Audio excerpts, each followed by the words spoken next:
আচ্ছা মিতা, তোমার 1 মাস আগে হচ্ছে স্কিনে কি কি প্রবলেম ছিল, আর 1 মাস পরে যে এখন কি কি ঠিক হয়েছে? সলি ছিল, তারপরে গোটা ছিল, মুখে দাগ ছিল, খসখসে স্কিন ছিল, এখন অনেকটাই ঠিক আছে, সলিটা কমে গেছে, মুখে দাগটাও অনেকটা কমেছে।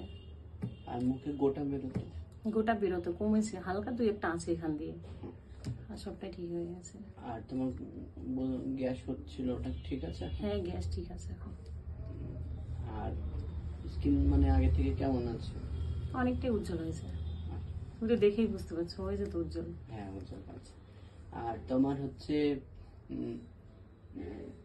ওটা গেল। আর স্কিন আগে একটু ড্রাই ছিল, ওটার ড্রাইনেসটা কেটেছে? হ্যাঁ, কেটেছে, একটু সফট আছে, তাই না? একটু খুশি খুশি বলো। বললাম তো ঠিক আছে। তোজাকে একটা থ্যাঙ্কস জানাও। থ্যাঙ্কস তোজা। থ্যাঙ্কস তোজা।